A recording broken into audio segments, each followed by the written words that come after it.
This is a Disneyland original little long-playing record, and I am your story reader. I am going to begin now to read the story of The Haunted Mansion. You can read along with me in your book. You will know it is time to turn the page when Tinker Bell rings her little bells like this.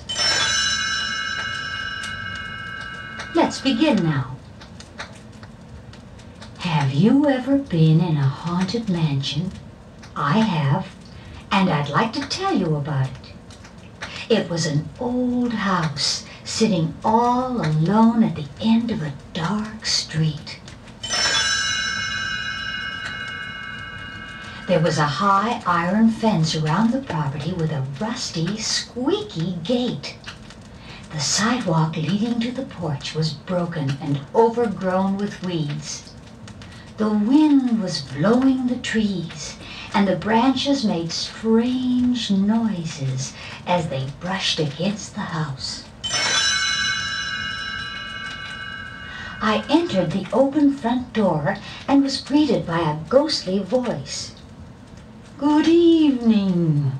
Welcome to the Haunted Mansion." The voice seemed to be coming from the art gallery. "Good evening," I said in a shaky voice. "Do you mind my being here?" "Not at all," the voice replied. "We have so few visitors. May I show you around?" We, my ghost host voice and I, went into the art gallery.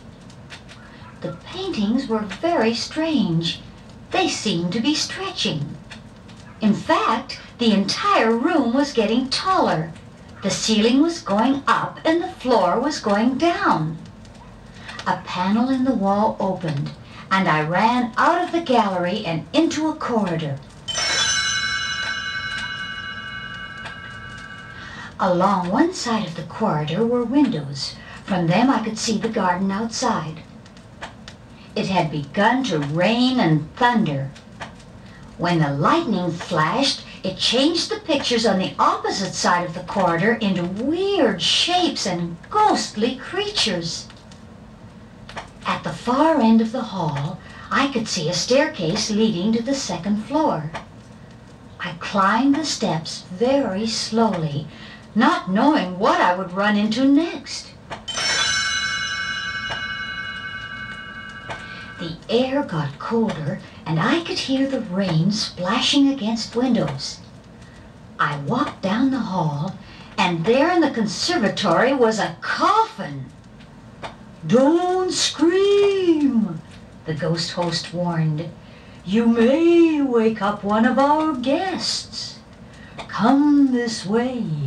Madame Leota is waiting for us." Madame Leota was a spirit. In fact, she was just a head in a crystal ball. She called to objects in the seance room, and they began to float around. There was a table, a lamp, a horn, a bell, and a drum all in the air at the same time. I could hear music from another room and went to investigate. I passed the strangest clock. It was a grandfather type, but it had 13 hours instead of 12. The music was coming from the grand hall. As I stood on the balcony and watched, I couldn't believe my eyes. It seemed to be someone's birthday, and the ghosts were having a wonderful time. Some ghosts were sitting at the dinner table, while others played on the chandelier overhead. Several ghosts danced to the haunting refrain played by a grinning organist. A thumping sound attracted my attention. It came from the unfinished attic. There in the darkened room stood a ghostly bride. Her heart glowed red with each beat. I turned to run out of the attic, but another image blocked my way. He was a large, cloaked figure whose head disappeared from his shoulders and appeared in a hat box he held in his hand.